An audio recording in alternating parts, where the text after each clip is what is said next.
Hey man, you wanna see something weird?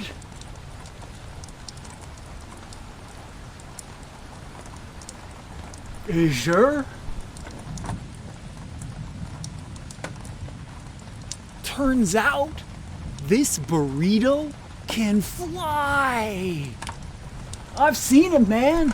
I was talking to it earlier, and it said it can fly around wherever it wants.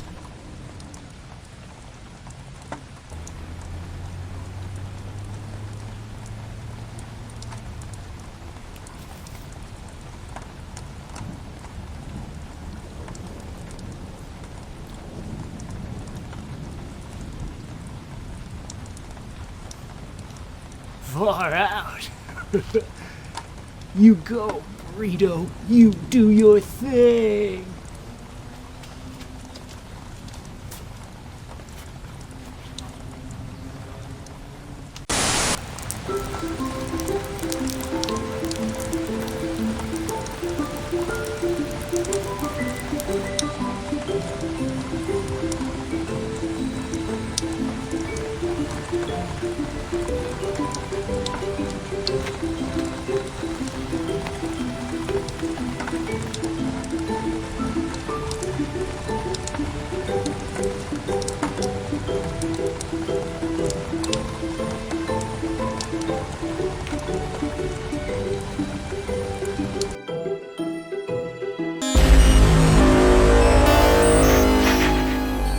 Hello, and welcome back to Gardening with Andrew.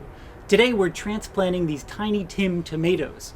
You may remember these from a few weeks back when we planted them from seed. They've been in the nursery, they moved out to the greenhouse, and now they're ready to grow on.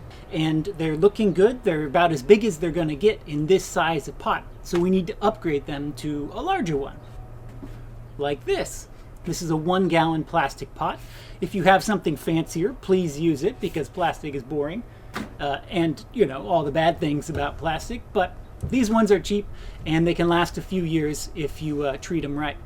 The Tiny Tim tomatoes are only going to get 2 to 4 feet tall. These are little tiny tomatoes that are designed for living in pots and are perfect for putting inside, like on a windowsill or setting out on a patio. So if you don't have a lot of space, these are great guys. You can get them at Baker Creek Heirloom Seeds on the interwebs.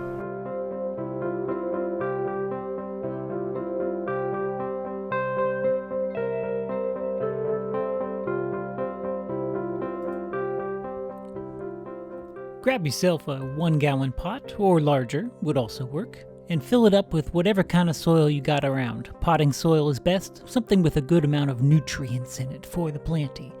Fill it up about halfway or even a third of the way. Don't overfill it. That's a classic noob mistake. Just fill it up a little bit on the bottom, and you can add more later. Then we want to peel away, very carefully, all the newspaper you can.